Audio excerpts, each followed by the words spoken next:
Денес ке зборуваме конечно за 144.000. А не мора да значи дека само денес. Може ке продолжиме. Веројатно ке продолжиме следната сабота. Денес е 14 или 1 мај по старо.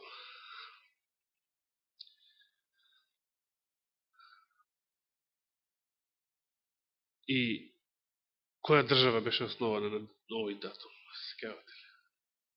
Израел, точно. 1948 година. Сега, меѓутоа, денешна држава Израел се вика официјално Мединат Исраел, што значи Република Израел. И на вистина е република. Библијата меѓутоа зборува за каков Израел, како држава, за какво државно уредување. Зборува за кралството Израел, не за република Израел. Да, точно, теократија, затоа што кој е кралот? Кој е кралот на кралството Израел?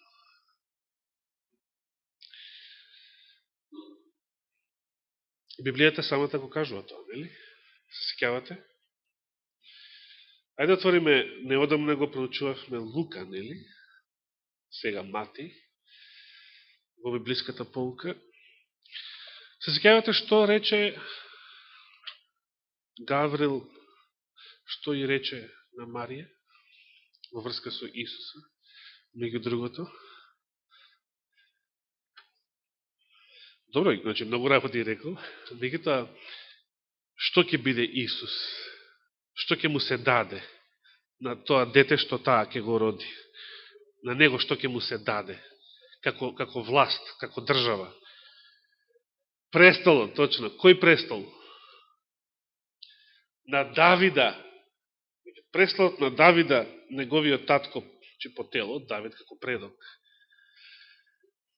Библијата, престолот, династијата, значи престолот на Израел го идентификува со Давидовата династија, затоа што Саул иако Саул беше првиот цар, а не Давид, но Саул заради неговото неверство, со него заврши неговата лоза, значи нема потомци на Саула на престолот, на израелскиот престол. Но, од Давида до Христа, односно, од Давида со векови натаму, постојат Давидови потомци, кои што биле кралеви во Израел. И да не должиме, сето тоа завршува според Новиот Завет со Христа. Христос е единствениот жив престолонаследник на кралството Израел. Според тоа терминот Република Израел само сведочи дека таа држава се уште го нема признаено Христа. Ако евреите како народ, што некои ги велат дека тоа ќе се случи, ќе зборуваме и за таа тема, за Римјаните 11 глава, малку пообширно. Но, може би следниот пат, може би друга прилика, ќе видиме кога. Ако евреите како народ го прифатат Исуса Христа за нивен спасител, ќе го прифатат како и во раното христијанство. Рано христијанската црква Исуса го нарекувала цар. Христос е цар. И христијаните свесно го истакнувале тоа како пркос, така да речеме, на римските власти. И римските власти затоа ги гонеле првите христијани, затоа што тие велеле Христос е царот. Христос е Господ, што значи Христос е Доминус, не Цезарот. Христос е царот. Христос е врховната власт. Ние треба да се вратиме малку, го имаме заради средниот век, тука е настаната една забуна, едно свесно замешателство, каде што е изгубена предвид оваа рано христијанска вера, дека Христос е цар, како што самиот рекол во Матеј 28 глава. Ми се даде, 28 глава, 18 стих, ми се даде секоја власт на небото и на земјата, ова е многу битно, ова второто. Ова е тоа што се, од средниот век наваму се испушта. Зашто множина велеле, и свештеници, и цареви, и христијански, Господ е цар на небото, а демек на земјата ние правиме што сакаме. Така се однесуваше и ВМРО. Така се однесуваат многу христијански влади. Господ е на небото цар. Кралството Израел не го нарекувале така, туку го нарекувале небесното царство. Точно е да се нарече Христовото царство небесно царство. Но свесно или несвесно со тоа се ограничува доменот на неговата власт. Демек само на небото. Демек не и тука. Демек тука назначил некои други да владеат во негово име или ги делегирал, ги ополномоштил, како сакате речете, има различни изрази, ги помазал. Матеј 28:18. Последните зборови кои што ги испраќа учениците да проповедаат. И на земјата Христовото царство, значи, претендира на целата територија на планетата Земја. И самиот тој факт значи дека доаѓа во конфликт со интересите на било која друга држава во светот.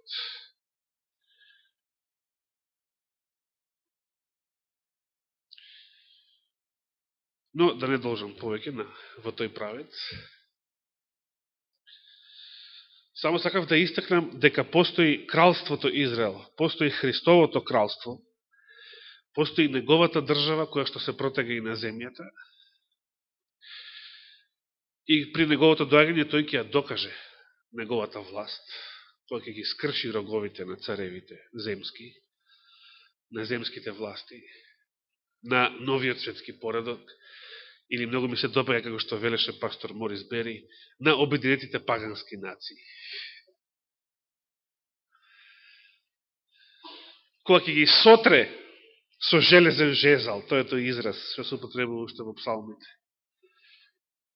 Ќе ги пасе со железен жезал, значи дека незнабожците ќе бидат удрени од Господовата сила при неговото доагање.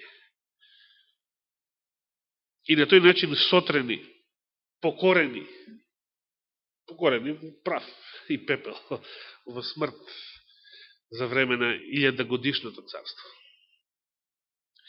Но Христос уште ден денес е цар на целата земја, не само на небото. И ден денес претендира на секој квадратен сантиметар територија на оваа планета.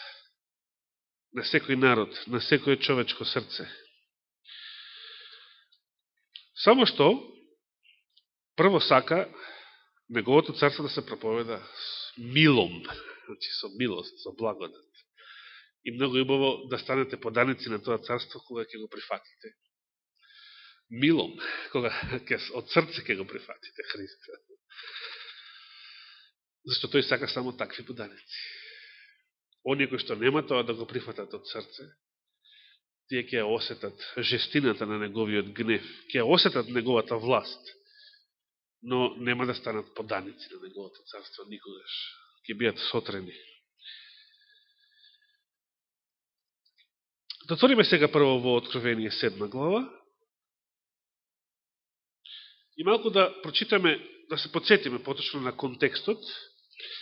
Денес и во адвентистичката теологија постои забуна и луѓето повеќе не знаат што да веруваат во врска со 144 илјади. Денес примив информација, не примив денес, извинувам, но примив информација дека денес и многу адвентистички професори и теолози проповедаат дека 144 илјади не се буквален број.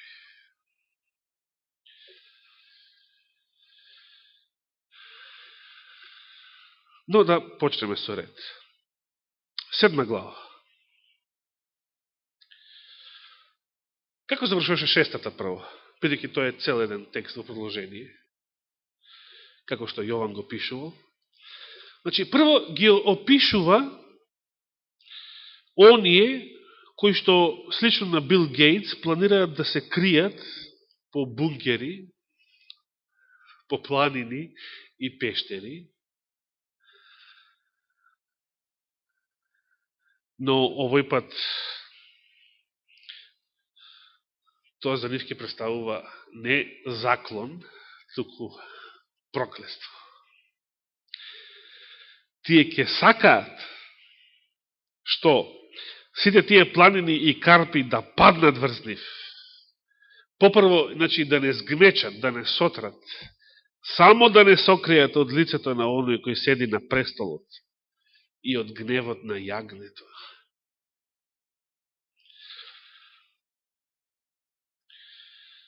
Да не збориме малку повеќе, бидејќи не ни е тоа темата, многу би сакал некојаш да зборувам само на оваа тема, гневот на јагнето. Што значи ова?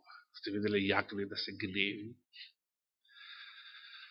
Можеме да разбереме што значи лав да се гневи, свиња да се гневи, диносаурус. Што значи јагне да се гневи?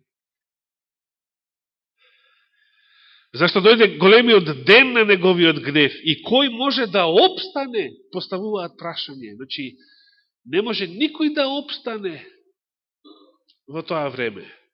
Ни така наречената светска подземна елита.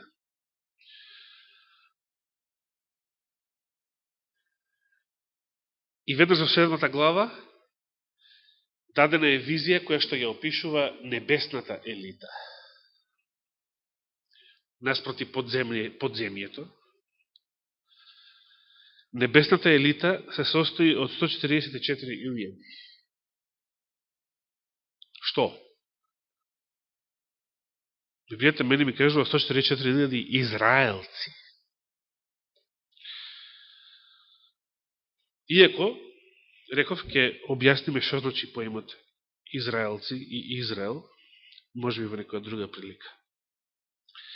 Потоа видов 4 ангела како стојат на 4 агли од земјата, држејќи ги 4 земни ветрови, за да не дува ветер на земјата, ниту по морето, ниту на некоје дрво. И видов друг ангел како се подигаше од исток. Ова е многу интересно. Од исток се подига. Бидејќи оно што се наоѓа на запад и се што доаѓа од запад е нешто спротивно. Смрди од сатанско потекло. Кој имаше печат на живиот Бог и тој извика со висок глас кон 4 ангели, на кои им беше дадено да и пакостат на земјата и морето, велејки: не пакостете и на земјата, ниту на морето, ниту пак на дрвјата, додека не им ставиме печат врз челата на слугите на нашиот Бог. Сега, сетете се што зборувавме за Божиот печат. Се што зборувавме за Божиот печат. Но сега ќе се занимавам само со бројот вечерва. И го чув бројот на одбележаните со печат. Уште еднаш. Како почнува 4 стих? И го чув бројот на одбележаните со печат. Што значи кога некој библиски писател кажува и го чув бројот? Значи дека зборува за број. Број значи број. И на друго место споменува бројка. И го чув нивниот број.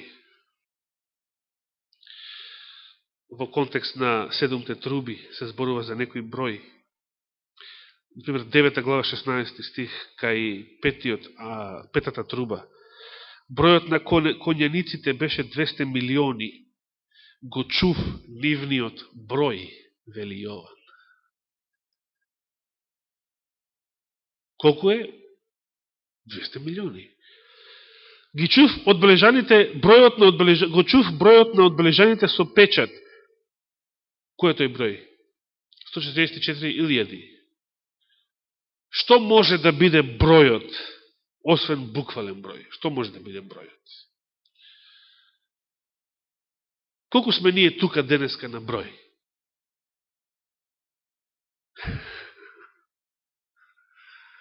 Ако се спомене зборот број, што тоа може да значи? Тоа може да значи само буквален број.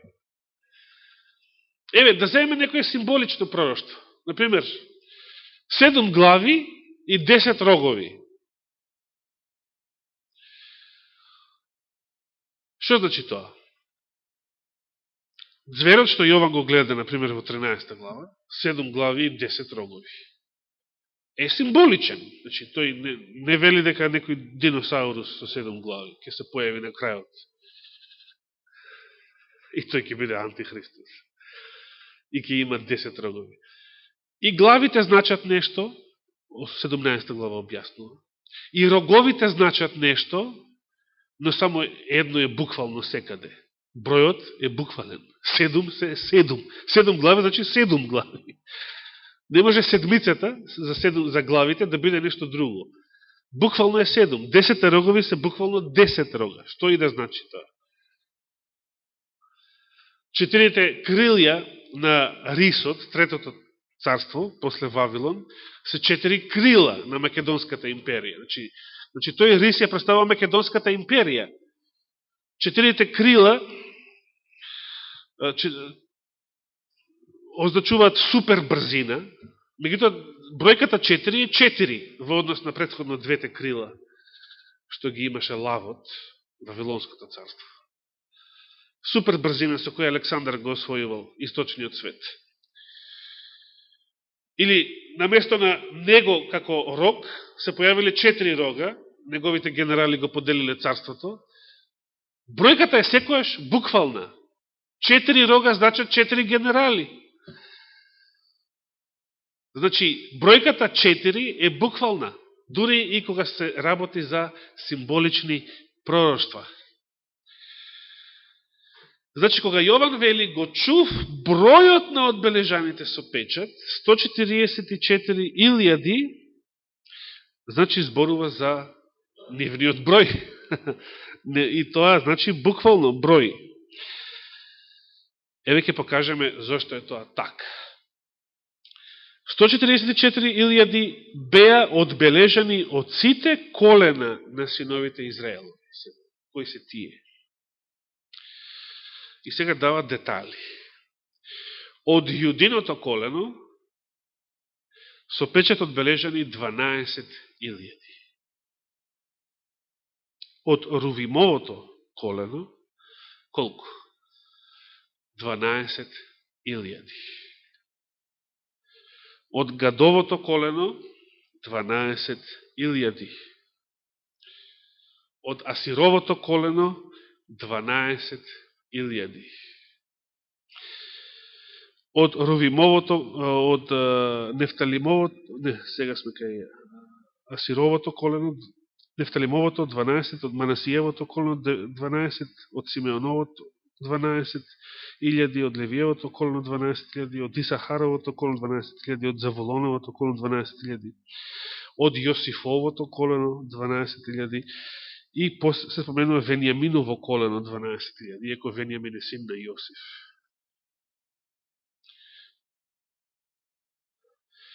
Се споменуваат конкретно 12 конкретни Израелови племиња. И од сите тие 12 има по 12.000 запечатени. Епа, како може 144.000 да не биде буквален број, кога тој се добива како производ 12 по 12.000 од секој од тие колена. Значи, 12 колена се буквален број. Колената се 12. Тие израелски племени се 12. Буквален број или не е буквален број? Буквален број. 12.000 од секој од тие е буквален број. Како може бројката 12 да е буквална за бројот на колената, а 12.000, вториот множител, да не биде буквален број, туку да биде нешто друго. Значи да се множат баби и жаби во математиката не може.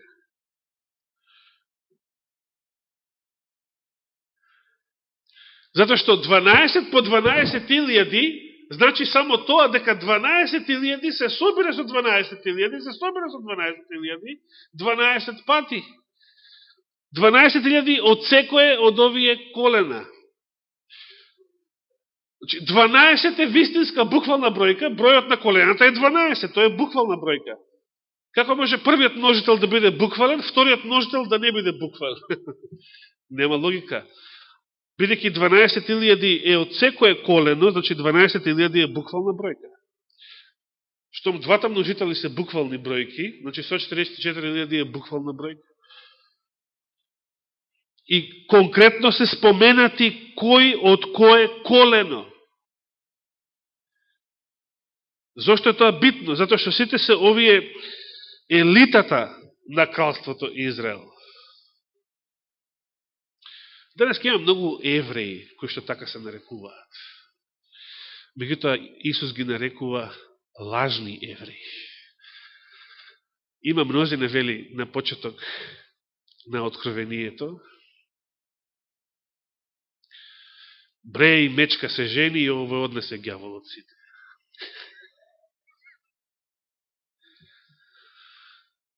Бог да чува, да знаев, немаше да ја имам оваа тема вечером.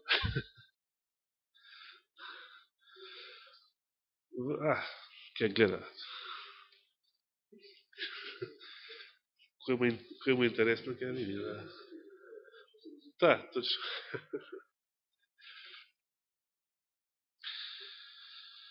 Добро, знам дека сестра Верче гледа, тоа е сигурно.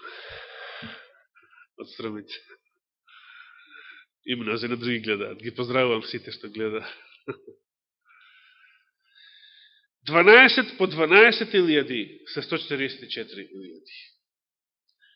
Да видиме што вели Елена Вајд на оваа тема. Кога ќе зборуваме за Римјаните 11 глава, може би, следната сабота ќе видиме, ќе зборуваме за овие 12 колена. И зашто се споменати? И кој не е споменат? А кој е споменат наместо него? Наместо тој што не е споменат. И зашто? Зашто тоа битно и каква врска има тоа со Израел, господовиот Израел во последното време? Во книгата Рани списи Елена Вајд често пати Божјата црква во последното време ја нарекува господовиот Израел. Не знам дали сте го забележале тоа, дали ви паднало во очи во рани списи. Јас би сакал само за вечерва, само 2-3 цитата во врска со нивниот број.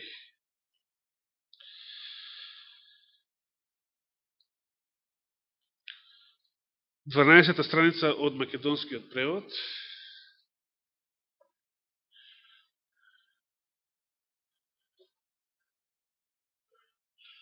Видите што вели Елена Вајд во врска со незината прва визија. На 17 години ја приема незината прва визија, значи Елен Харман, поточно.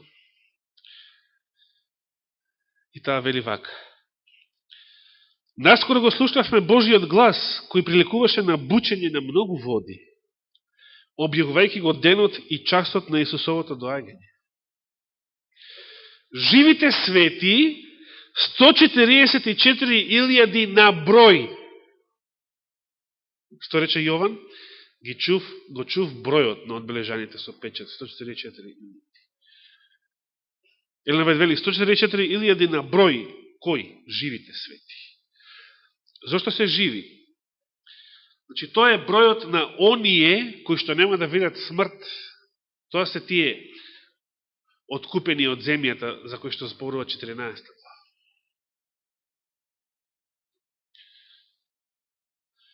Оние што ќе поминат ни 7 зла, оние што ќе живеат без посредник на земјата, затоа се запечатени, затоа зборувавме предходно.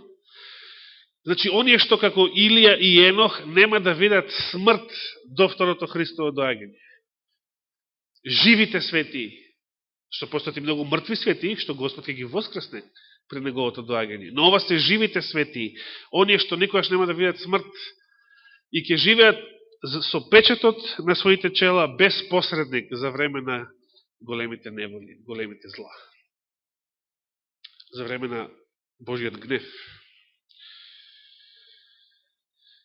Живите свети 144.000 на број го позна и го разбра гласот, додека злите мислеа дека тоа беше грмотевица и земјотрес.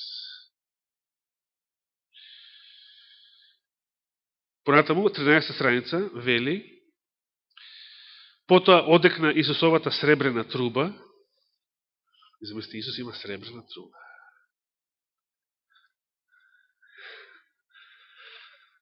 Се сеќавате што зборувавме за сребрата, за неговите антибактериски својства. Било каков метал не е за ставање во уста. Но среброто е најдрагоцениот за таа прилика. Затоа, иако сме тука помал број, ми доаѓа мисла да кажам и ќе ја кажам, само сребрениот прибор што го имаме во оваа црква се свети садови и свети чаши за света вечера. Ништо друго. Ако некој смета дека нешто друго е затоа што било порано, нека го носи дома, нека го даде на тие проповедници кои што пропуштиле да си ја исполнат својата должност од минатиот век, кои што не разликувале свето од несвето. Во оваа црква, откако јас знам, а и пред мене, само сребрениот прибор е за света вечера. И точка. Продолжам со цитатот. Значи, одекна Исусовата сребрена труба, додека тој, обвиен со огнени пламења, се спушташе на облакот. Тој го впери погледот кон гробовите на заспаните свети. Ги подигна своите очи и раце кон небото и извикна: разбудете се. Што ги буди мртвите свети. Што Елена Вајд ги нарече како? Ги нарече заспаните свети. Значи, еве го контрастот. Кога Елена Вајд вели дека 144.000 се живите свети, што се подразбира под живите? Они што никогаш нема да видат смрт, запечатените. Они што живеат безпосредно. Затоа се запечатени, за да живеат безпосредно. Секој верен што погинал, што умрел, без оглед дали е тоа мъченичка смрт или умрел мирно, ако умрел со вера, со надеж и помирен со Господа, самата смрт за него, рековме, е печат. Тој веќе не може да греши до второто Христово доаѓање. Но за да бидеш жив до второто Христово доаѓање, а да не грешиш, за тоа е Божиот печат, кој што ќе биде ставен само на 144.000. Затоа и сестра Верче ми го постои прашањето и реков дека вечер ќе го одговорам. 144.000 не е бројот на сите господови свети кои што ќе го примат позниот дожд и ќе проповедаат со восхитени лица од место на место. Множени од нив ќе бидат и маченици, ќе бидат убиени, ќе бидат на било каков друг начин замолкнати и Господ ќе дозволи тоа да им се случи, за да воскреснат потоа. Според Духот на пророштвото, тие ќе воскреснат во делумното воскресение. Но тоа е друга тема. Но 144.000 се само оние што ќе бидат живи, запечатени без да видат смрт до крајот, до Христовото појавување. Зато кога Христос ги буди заспаните светии при своето доаѓање, вели: разбудете се, разбудете се, разбудете се, вие кои спиете во прав и станете. Ова Елена Вајд го слушнала во визија. Потоа имаше силен земјотрес, вели. Гробовите се отворија и мртвите излегоа облечени во бесмртност. Ова ќе се случи. За ова зборува и Библијата, за ова зборува апостол Павле, за ова зборува Елена Вајд. Ова е надежта на христијанството. Ова е суштината на верата. И сега вели, верните 144.000 на број, повторно, извикуваат алилуја, че оние што никогаш не биле мртви, а што ќе бидат сведоци на тоа. Извикуваат алилуја, додека ги препознаваат своите пријатели кои смртта ги беше отргнала од нив. Во истиот момент ние се преобразивме и заедно со нив се воздигнавме во средба со Господа во воздухот. Се разбере, Елен Вајт го опишува сето ова како да е и таа е жива без да види смрт до второто Христово доаѓање, што можело да биде случај, ако тогаш адвентистите ја прифатеа Господовата порака од Минеаполис и пред тоа. Верните 144.000, значи, откако гробовите се отвори и мртвите излегува облечени во бесмртност, верните 144.000 на број извикуваат Алилуја, додека ги препознаваат своите пријатели кои смртта ги беше отргнала од нив. Во истиот момент ние се преобразивме, ние се преобразивме и заедно со нив, со кои? Со тие што смртта ги беше отргнала. Можеме сега да навлеземе малце во дискусија што значи ова. Знаете, тука го познавам верувањето на реформната заедница. Тие велат дека сите што ќе воскреснат во делното воскресение. Елена Вајт умрела и таа ќе воскресне во делното. Сите што умреле со вера во третиот ангел, тоа е цитатот, еден друг цитат незин, ќе воскреснат во делното воскресение. И ќе се соединат со 144.000. И сега некои мислат, дали тоа значи дека 144.000 како број ги опфаќа и заедно и тие воскреснатите во делното воскресение. Сите што умреле од, да речем, 1844 година до денес, со вера во третиот ангел.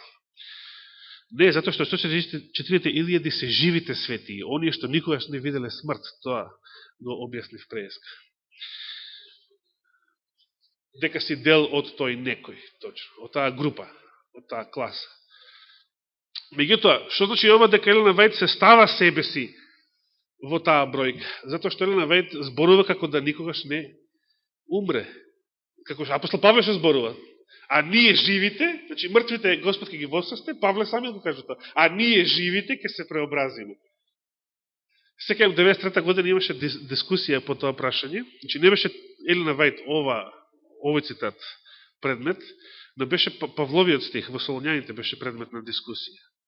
Имаше еден протестант од друга верска заедница присутен на еден молитвен час во малата сала, се сеќавам, со Сливовски. И тој сакаше да не убеди дека,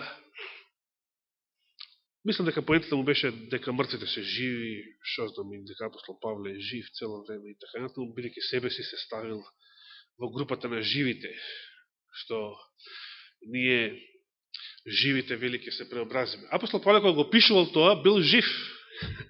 Ние кога го читаме тоа, сме живи. Значи сите живите се живите, оние што не виделе се уште смрт и нема ни да видат, ако така останат до Христовото доаѓање. Тоа што апостол Павле загинал со маченичка смрт, подоцна, и што Елена Вајт починала, не противречи на овие нивни визии или изјави. Значи, тие ги напишале додека биле живи. И постоела можноста да бидат живи и кога Господ ќе се врати. Таа можност не била никогаш исклучена. Тоа што времето се одолговлечило и што поминале многу повеќе генерации отколку што можело, тоа е друго прашање. Меѓутоа, можно било да се живее, за секој еден од нас е можно да живее до второто Христово доаѓање без да види смрт. А не мора да значи дека така ќе биде. Но ние денеска сме живи.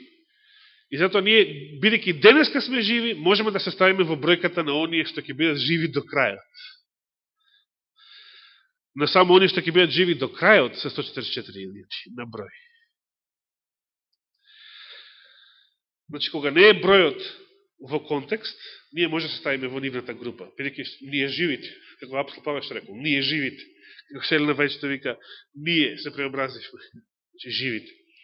Заедно со нив, оние кои што смртта ги отргнала од нас. Иако и апостол Павле и Елена Вајт умреле после тоа. Но они како живи ги напишале овие зборови и како живи имале право да се стават во групата на живите. Но 144.000 е само бројот на оние живи, кои што до крај ќе бидат живи, без да видат смрт. Се разбира, убаво е да дискутираме за ова и понатаму, да размислуваме. Мене ми е драго што забележуваме некои вакви ситни детали и што бараме, можеби, подобри толкувања од оние што досега ги имаме или сваќање.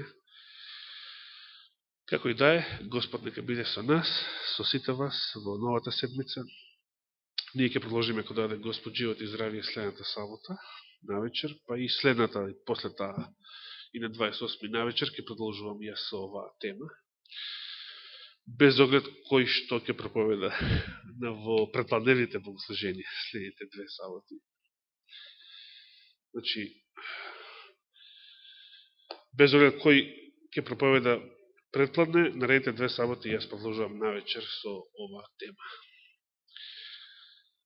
144.000 се бројот на одбележаните со печат. Тие се 12.000 по 12 конкретни Израелови племиња. Тие се буквални израелци и буквален број, иако буквални израелци не значи буквални денешни евреи. Мнозина од денешните евреи, како што рече Христос, се лажни евреи, синагога сатанска. И таквите се. И мнозина од така наречената земска елита, односно подземна елита, или како што јас ја нарекувам вампирска елита. Има денес многу лажни евреи. Исус вели, тие се лажни евреи, синагога сатанска, а не евреи. Но 144.000 се вистински израелци. Не значи дека се само евреи, затоа што оние што само денес се евреи, ако ги исклучиме овие лажниве, кои што не ни имаат семитско потекло, туку како келти, како пагани, прифатили јудаизам во средниот век, тие се само од две колена, од Јуда и од Венјамин, сите вистински денешни евреи, по крвно потекло, претежно сефарди, се само од две. Имаме уште цели 10 племиња, каде се тие, за кои што откровение зборно. Че тие се кај сите други народи. Меѓутоа тие постојат, тие не престанале да постојат, затоа што се расејани по народите и затоа што било кој еден од нас може да биде дел од тоа племе. Од некое од овие споменати племиња. Se додека не може никој да докаже против, значи, постои можноста за било кој еден од нас да е од некое од овие племиња. Зато и апостол Јаков своето соборно послание, а соборно значи да целата црква, целата екуменска црква, го насловува, го адресира до 12-те расејани колена. Значи, ги споменува племињата, иако се обрќа на сите христијани. Зато е соборно. Иначе би требало да биде второ послание до евреите, ако се обрќа само на евреи. Не се обрќа само на евреи, но сите верници ги нарекува израелци, што се обрќа до сите 12 колена. Чете како почнува соборното послание на апостол Јаков. До 12 колена расејани, и кажа конкретно кај се расејани географски области на Блискиот Исток и Медитеранот.